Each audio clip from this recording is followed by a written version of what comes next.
It's time for the Brouhaha Sports Show. Brouhaha Sports with award-winning sports writer Dale McKee and co-host Marshall Wood.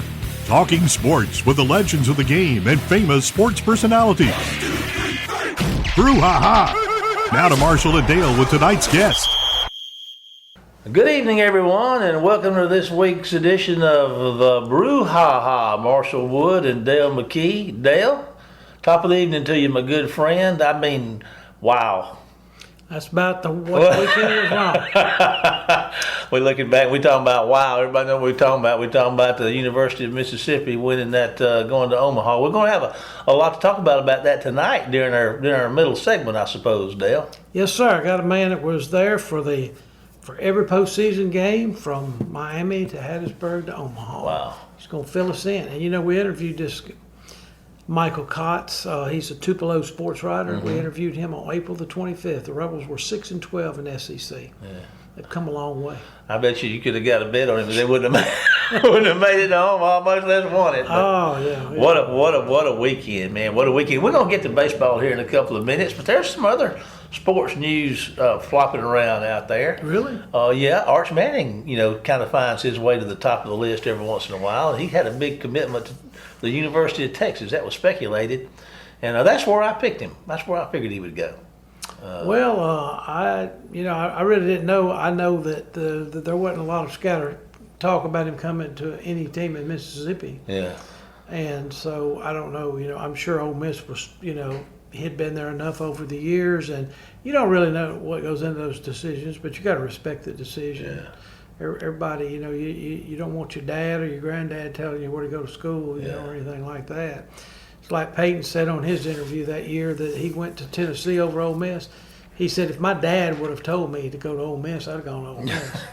But he said my dad did not tell me where to go. Yeah. And if Archie had told me to go to Ole Miss, I'd have gone to Ole Miss too. I would have signed. We pass this around. My friends and I, we talk about football all the time. And of course, the Manning name is big. And I'm going to tell you something. The Mannings they're sharp. I think now this may be a conspiracy theory, or whatever you want to call it, but this hasn't really got anything to do with Arch's commitment. But Archie came along and got the baby boomers all locked up. Mm-hmm. We big Manning fans. Yeah. And then here comes Eli and Peyton, and they get everybody else, whatever Generation X and the millennials and all them, they got them on board. Now I read the other day where Eli's got him working on a children's show, so that's going to be on TV. Mm-hmm. So here he goes creating the next generation. Mm-hmm. Of commitment to people following in Arch. Their name brand, they're geniuses. They're taking that brand identity, that Manning name, multi-generational. They're tying it down. They even working on the future, man, aren't they something? Yeah, and Arch has got a brother that's an offensive lineman. Where'd he come from? And I think he is maybe a sophomore or a junior, and they say he's a recruit. Yeah. Well, I saw another deal though. They were talking about, Peyton's got a boy named Marshall, and I saw him throwing the ball around on some artificial turf somewhere. Like 11, yeah. Yeah, he was slinging it pretty good, getting outside the numbers from dropping straight back and throwing it outside the numbers, man. So, do you think Archie, from that conversation when he stole your French fries, say, I met this guy Marshall one time. Maybe a great name for a kid. He probably felt bad about stealing my French fries. How many did you get, 2? I don't remember. I was so in awe. I saw that big old hand come over and I said, hey, he's getting my French fries. Here, you want them all? That's right. Oh, man. But anyway, back to Arch. I didn't think he had anything to gain by going to Alabama. Mm-hmm. I don't think he had anything to gain by going to Georgia. All he could do there was lose. If he didn't win a national championship at a Heisman at either one of them schools, he'd be a failure. Well, some of his best friends, Walker Howard's going to LSU, mm-hmm. Ty Simpson's going to Alabama, the Altmaier kid is at Ole Miss. They're all good buddies with Arch. Yeah. And sometimes those guys, I don't want to cause a rift there. Yeah. I don't know. So it should be interesting, but at least by him doing it early, I think it's better than when Peyton waited to the last minute and he got so many people upset. Okay, it's going to be a cooling off period now, especially for Ole Miss fans. Yeah. And especially after winning the national championship, they're probably not even going to think about Arch Manning for a few days. Yeah. But at least Arch Manning will be able to go out there and maybe encourage some other prospects to join his NIL team. Oh, did I say the NIL? Well, I'm sorry. I don't know about NIL. I'm sorry. I wonder if that had anything to do with Arch signing up with that. You know better than that. He's not worried about the NIL deal, even if it was to be a $9.5 million one like that kid just got out of Miami down there. Well, if he got 9.5, He turned down 11 from another school. Arch may get 12. $1 million a month. There's one factor down here going on down there in Texas. Though I don't know that Arch is going to step up out there and just take over, because there's a kid playing quarterback out there right now that they say has got a generational arm in Quinn Ewers. If he can keep his mind between the ditches, between the hashes, he'll be hard to beat out. He's pretty good. Have you ever seen any video of him throwing the football? Well, I know he's a transfer from Ohio State. Mm-hmm. Yeah, but he's originally from Texas. He's from Texas. Yeah.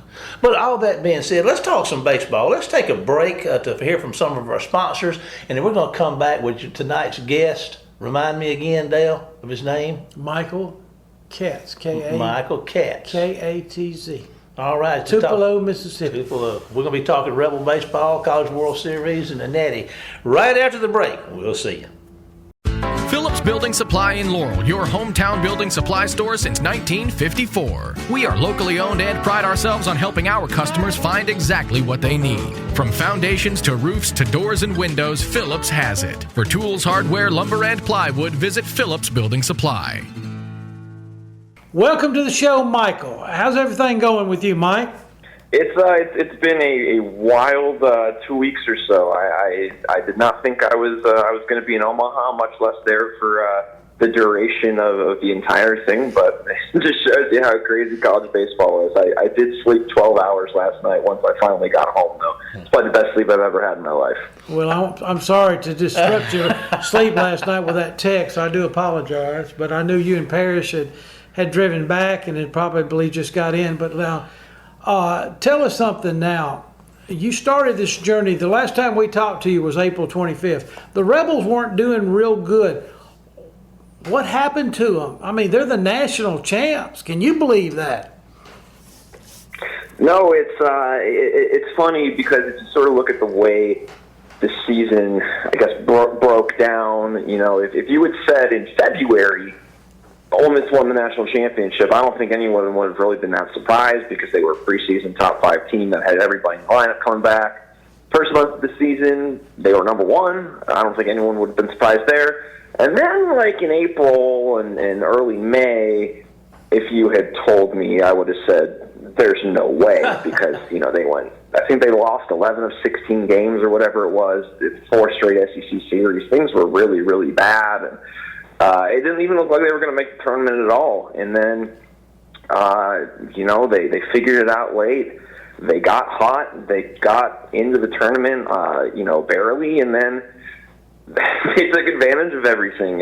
It's crazy because, you know, this is a team that never. You know, I know they were one of the last 4 teams in, and there's been a lot of conversation about that. But if you talk to players, you know, they never really thought they were like this Cinderella story or an underdog. Like they always kind of thought of themselves as a really good team that just sort of had this sort of bad stretch and that they were going to figure it out. And they did. And I think the big thing for them was really figuring out the pitching. You know, that was the question coming into the season was, you know, how do you replace Gunnar and Doug McKazy and those, you know, really aces of the staff who were drafted so high by MLB teams.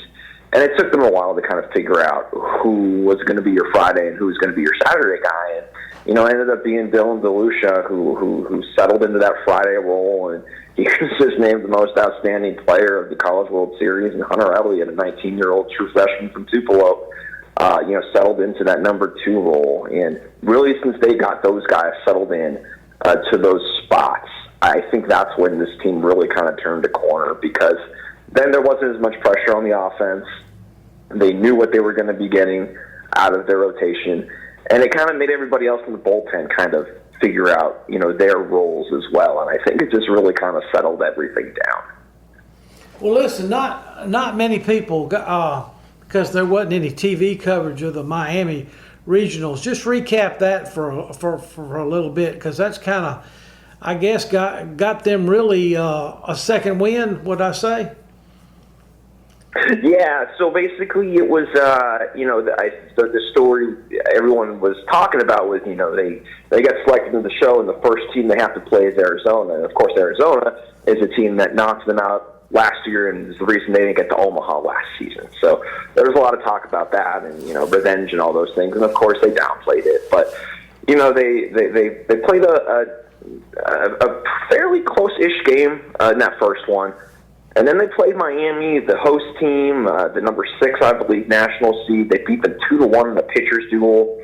And then they win 22-6 in the last game against Arizona again. And that was kind of the moment where you sort of looked at the bracket and you saw what happened in that Southern Miss LSU series, and Southern Miss ended up winning, and with Miami being knocked out, Southern Miss was going to be the host because they were the next highest team, and you kind of started to think like this is actually kind of shaping up, like things are kind of falling into place. Like even the Miami regional was a pretty good matchup, all things considered, because this wasn't the best Arizona team that.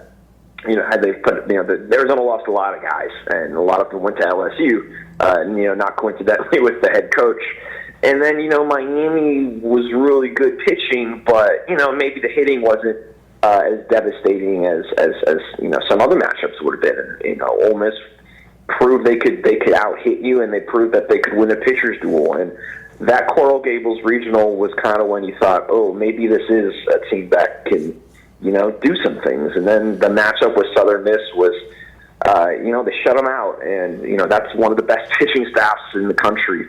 And they out-hit them, and they did what they had to do. But, you looked at the Coral Gables regional, and once they won that Miami game, when they won a pitcher's duel is kind of when I started to think, maybe this is the team that can do some things, because they're proving they can win in different ways. And I think in the postseason, that's really one of the most important things. It's when things aren't going well on one side of things, can you figure it out from the other side? And that was where it kind of started to come to place that they could. Well, I think the coach, Bianco, he said dominant pitching and timely hitting will take you a long way, and that was basically their theme. Well, what happened in Hattiesburg? I think everybody was kind of surprised, 2 shutouts. Yeah, and of course, naturally it was their first 2 shutouts of the season, and they come in, the supers. Again, it was Southern. They played 2 games against each other in the regular season. The first one was kind of a heartbreaker where they came back and ended up losing. And then the second one was in Hattiesburg, and Ole Miss ended up winning. And that was part of that stretch where they had kind of turned things around and they were getting hot.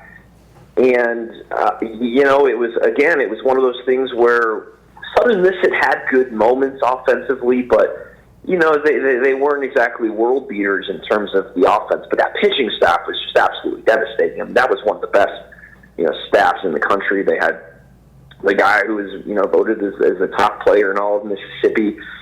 And they, I think one was a 10-0 game and one was a 5-0 game.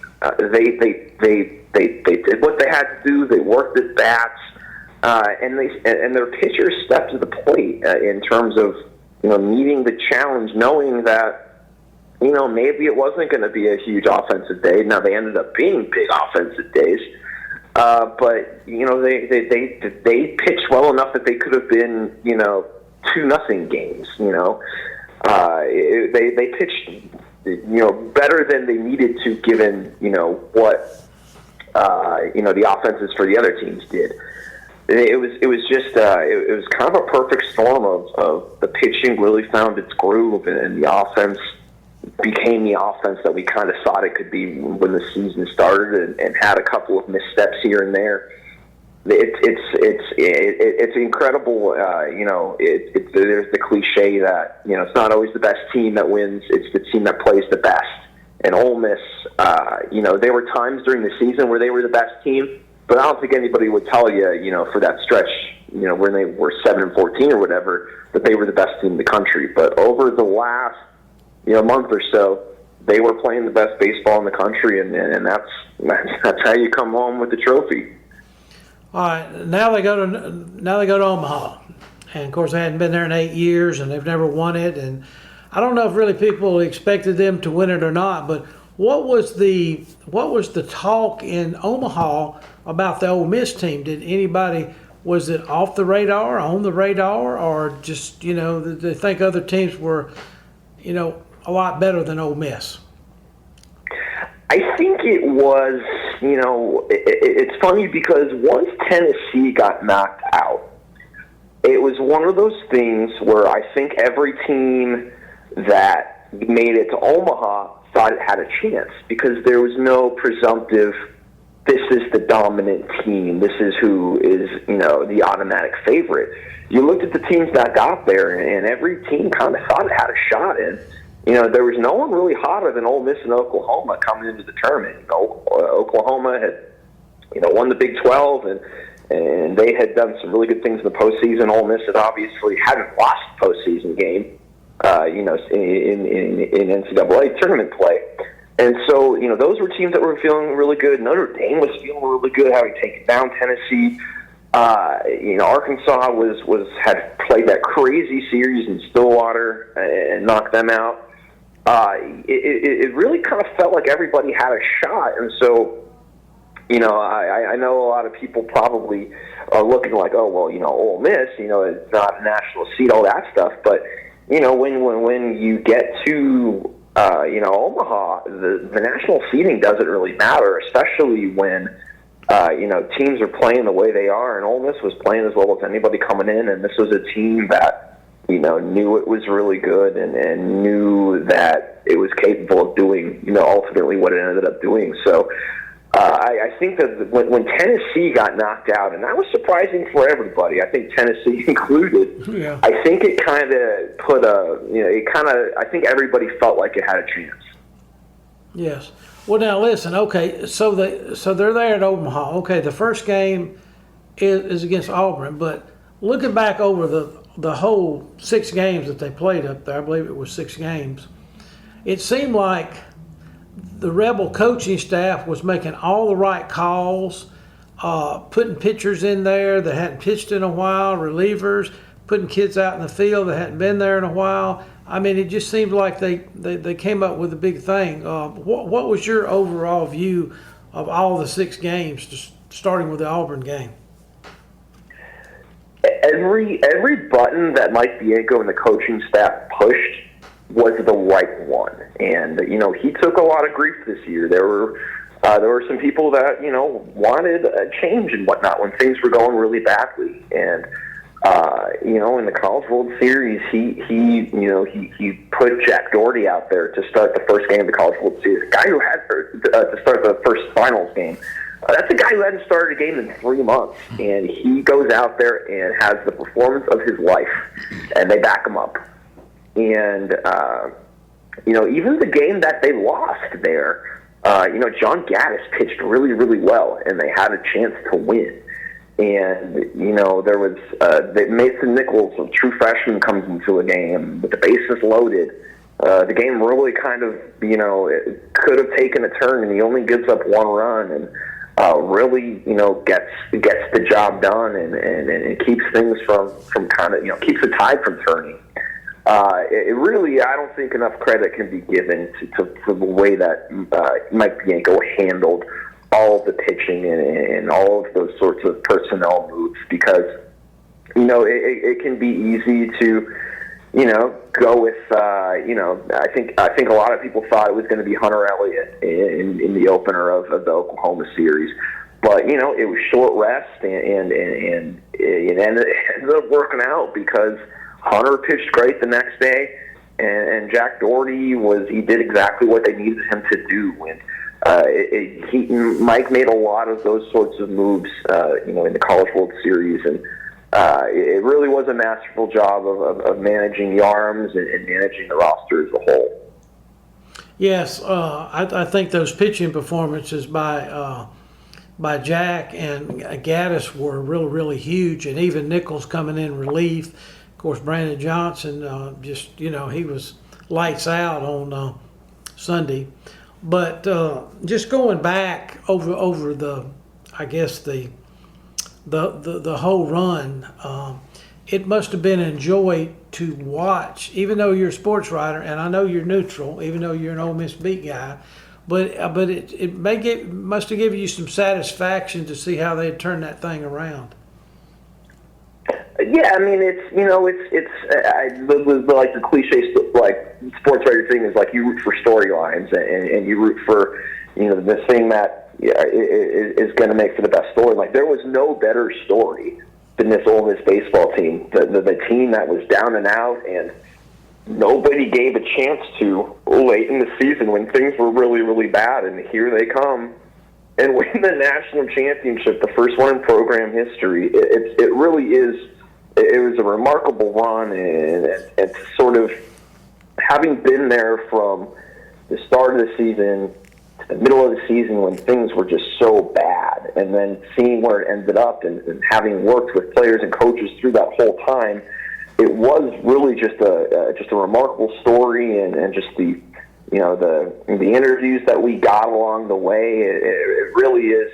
It really is cool to sort of look back on this. On this few month journey and see where it ended up, and standing out there on the field, like when they were posing with the trophy, there were a few moments where I was like, I can't believe they did it because a month and a half ago I didn't even think they were going to be in the tournament. Yeah. And here they are, holding the trophy. It's a cool story, and it's just. It's a sports writer's dream to get to cover a team that just has so many storylines within it. You honestly couldn't write a better. I couldn't make up a better sort of narrative for this team. It was a blast to cover and be a part of. Well, I mean, I know everybody says, well, Elko and Graham were the hitting stars, but it seemed like they almost had a different individual step up each night in each game. Like even on Sunday, Gonzalez hadn't hit much, and TJ comes in to substitute in about the 7th or 8th as a defensive guy, and he hits a home run one night, and the next day he gets a big single. So they had a lot of people involved in this team effort.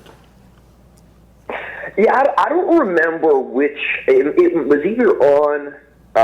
The day of the selection show, or it might have been after they came back from Coral Gables, but I remember Mike Bianco saying, and I asked him about this after, they ended up winning it all.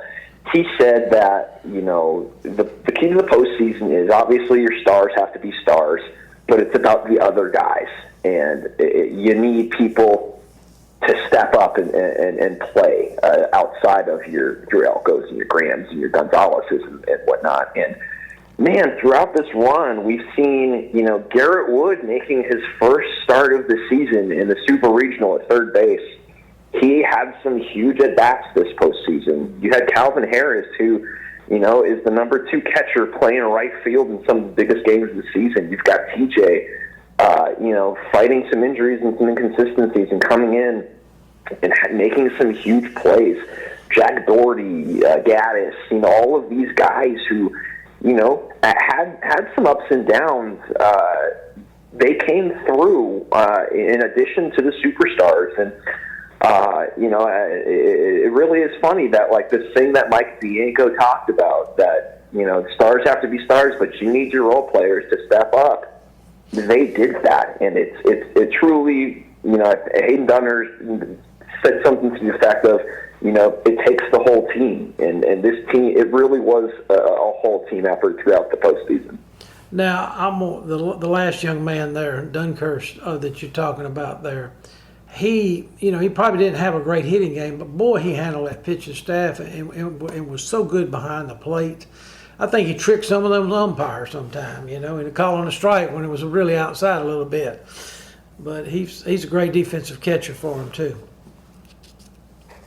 Hayden is as good as it gets in terms of calling a game and just being on the same page with pitchers, calming them down, just knowing how to handle different guys. You handle Dylan DeLucia differently than you handle Hunter Elliott, who you handle differently than Jack Doherty or a reliever. He just has such a good feel for his guys, and he knows how to steal pitches. I remember that was one of the things that, a few months ago, I kind of did a story on what made Hayden so good, and is that he can steal you pitches, and he's so good at that. He's a wall behind the backstop. I mean, we saw late in that last game some pitches get away, and two of those runs that scored were wild pitches that were part on the pitcher and part on the catcher, and their catcher had a rough couple of days in terms of balls getting away.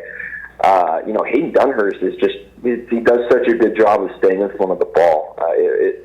I know his offense has kind of come and gone at times this year, but just the way that he handles the staff and the way that he's just such a stalwart behind the plate, I really don't think his impact can be overstated. All right, two other questions for you, and one of them's a statement to start with. Okay, Van Horn said after the Ole Miss game when Ole Miss eliminated Arkansas, he said, "I think Oklahoma is very rested, but I just don't know if they could slow this train down." And the other thing was, how much do you really think the fans from Mississippi that traveled up there to watch the Ole Miss team play, how much do you think that really affected the Ole Miss team and the Oklahoma team in the finals?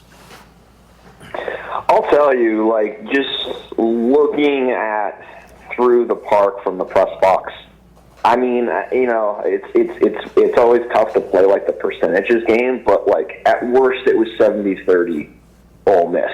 And I think in situations where the game is tight and there's a team's looking for the tide to turn, I do think the crowd does make a difference. In that eighth inning, in the second game against Oklahoma, when Ole Miss scored those runs, I think the crowd does make a difference. I think it can, rattle an opposing team, and I'm not going to say it's the reason that those, that guys got on base and that wild pitches happened, but I can't imagine it helps in a tense moment when you know that the crowd is rooting for the team at the plate. It really was an incredible turnout by Ole Miss fans, and I can say this from my own experience. Omaha is not an easy place to get to from Oxford or Mississippi or wherever fans were coming from, but man, they did a great job of coming out there, and I really do think that they made a difference.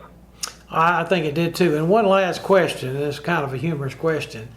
Do you think that, could you believe Ole Miss won without DeLucia pitching against Oklahoma?